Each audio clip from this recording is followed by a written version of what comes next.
arrivé, nos amis Chantal et Nathan, ils sont de Montréal d'ailleurs, ils étaient là. Ils sont venus nous chercher de l'aéroport.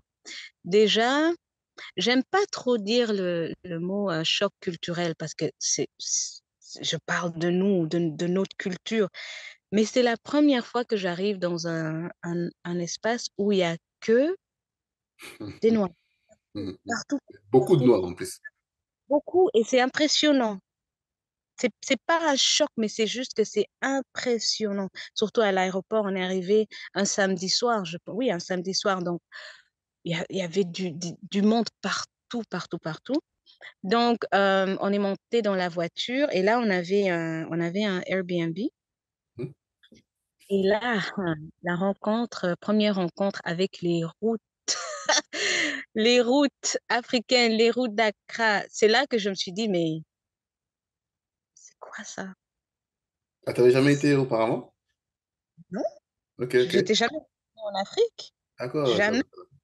Non, la poussière. Je me rappelle, à un moment donné, on s'est arrêté pour acheter de l'eau.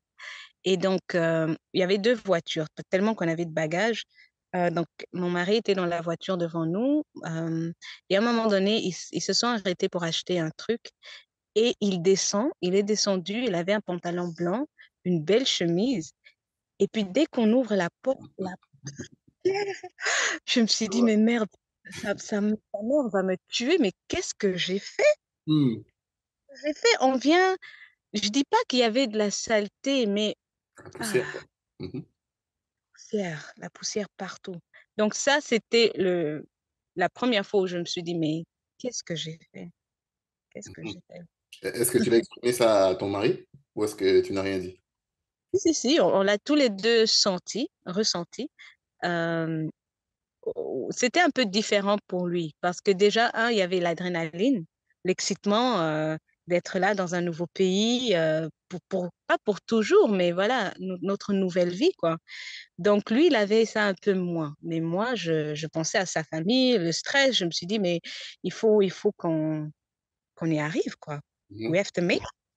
Mhm. Donc, ouais, donc ça, c'était très stressant. Donc, on a passé 6 semaines, oui, 6 semaines dans l'Airbnb. Mhm. Et puis, pendant ce temps-là, on a fait nos démarches pour avoir la résidence, ce qui était très facile, très, très, très facile.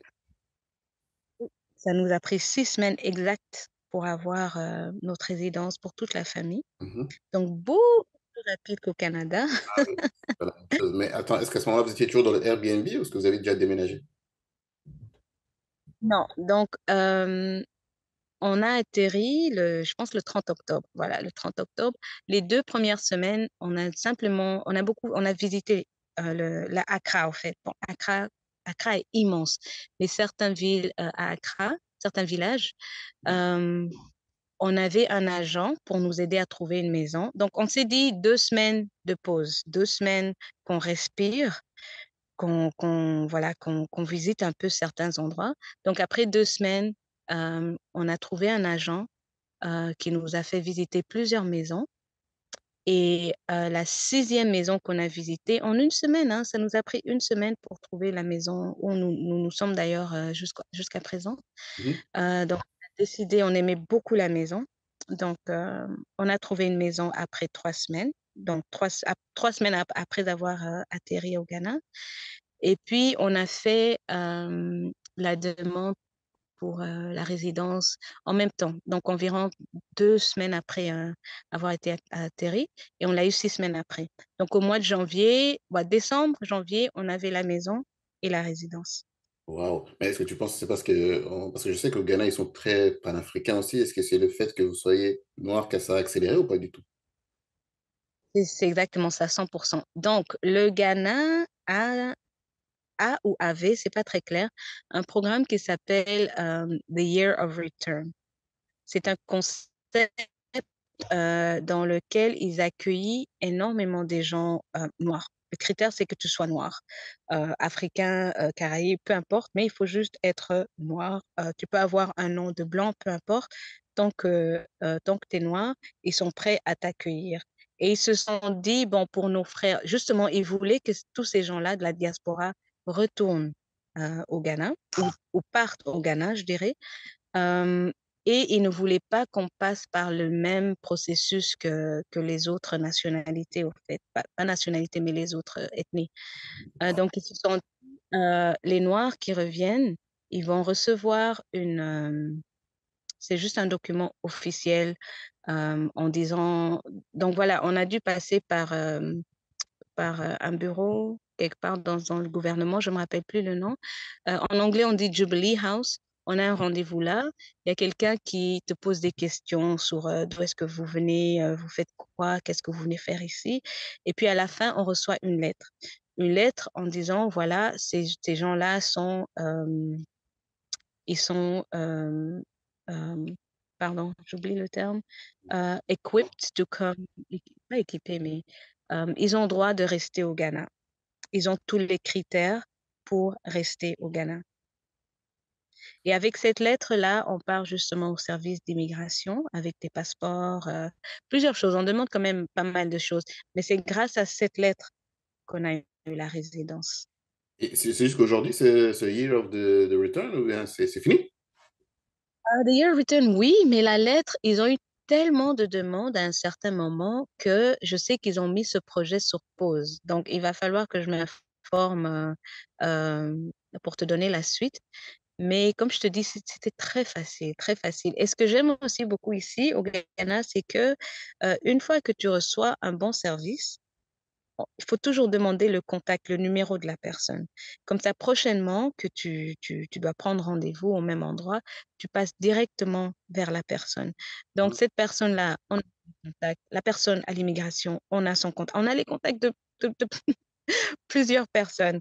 Mmh. Donc du coup, chaque fois il y a une question à poser ou qu'une autre personne se trouve dans la même situation que nous, on envoie simplement le numéro, on dit: «Voilà, telle personne nous a tellement bien aidés que voici ses contacts», pour que les autres personnes aient le même bon service que nous, quoi.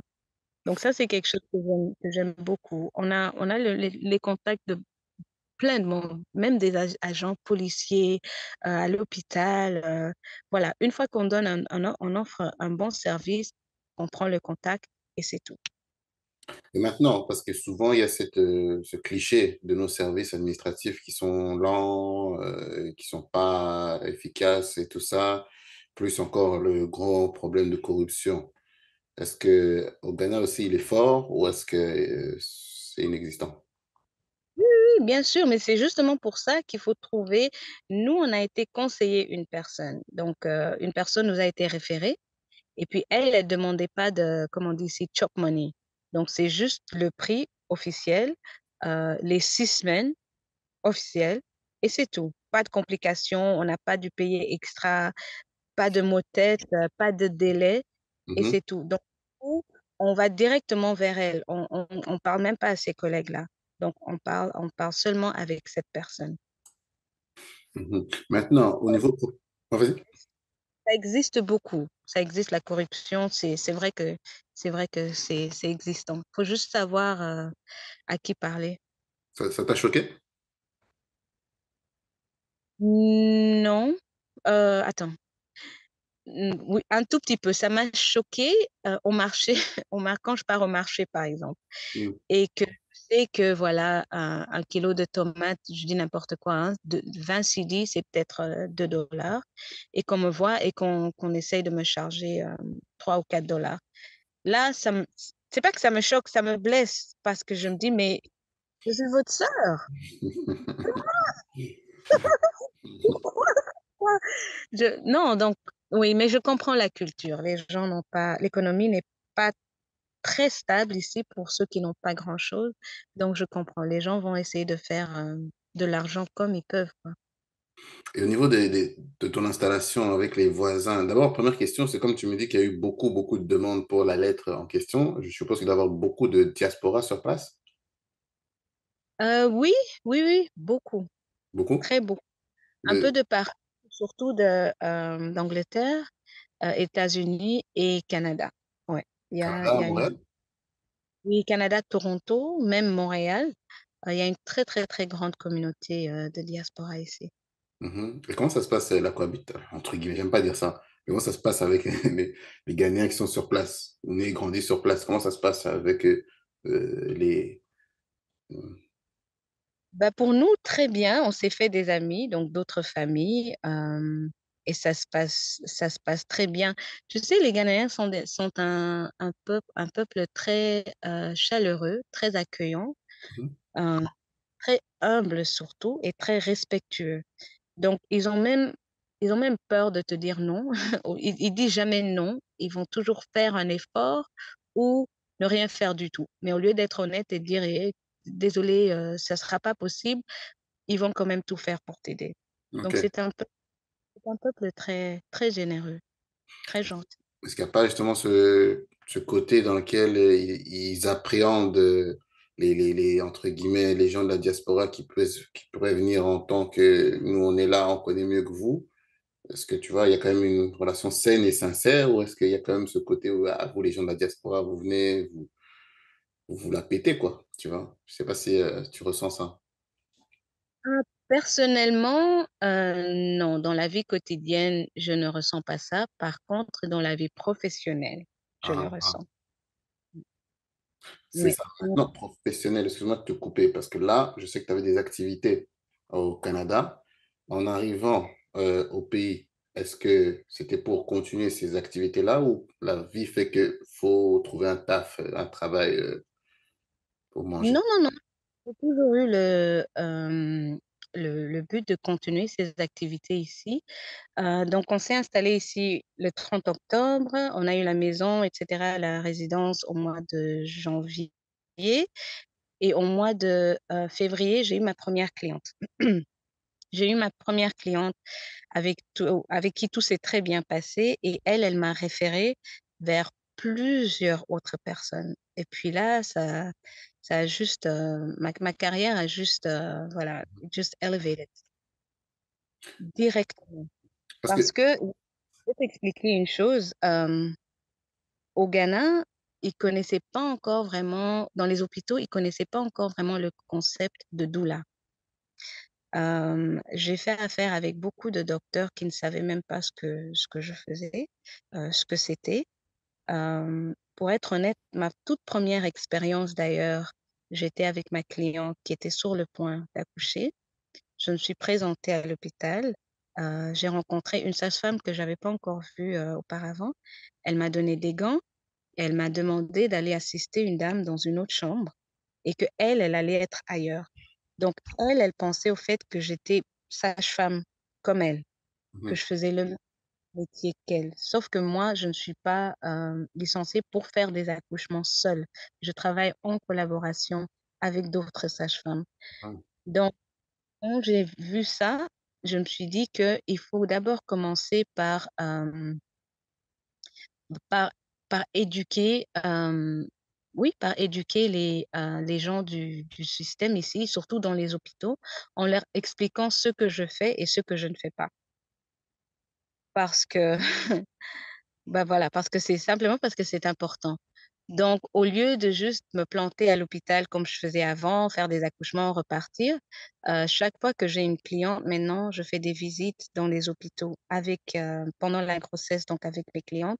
Je me présente, je dis ce que je fais, ce que je ne fais pas et là, je remarque que certains docteurs ne sont pas ne se sentent pas très à l'aise. J'ai eu carrément un docteur qui m'a regardé, qui regardait ma cliente et qui lui demandait, «Ben, pourquoi elle est là? Pourquoi tu as dû l'importer? Nous, on sait ce qu'on fait, on sait ce qu'on fait!» Donc il y a des gens qui se sentent très intimidés par, ma présence, mais c'est pas partout. Une fois qu'on a cette connexion-là, c'est parti. C'est parti, et puis j'ai une très, très, très bonne relation dans plusieurs hôpitaux. Mais ça m'a pris 2 ans, hein, ça m'a quand même pris 2 ans.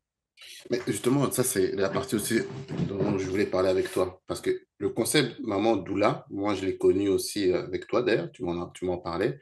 Mais est-ce que c'est même... J'ai l'impression que c'est un métier qui est non officiellement officiel, au Canada surtout. Parce que, je sais pas si déjà, je sais pas si dans l'audience, il y a beaucoup de personnes qui ont déjà entendu parler de ce terme, mais je sais aussi qu'il y a eu beaucoup de tiraillements justement entre les hôpitaux, et les mamans doulas, tu vois? Donc, Mmh. j'aimerais que tu me parles un peu des mamans doulas et d'ailleurs on va parler aussi de ta compagnie, mais, hem, quand est-ce que ça a été mis en place et pourquoi c'est pas autant connu que ça, les mamans doulas?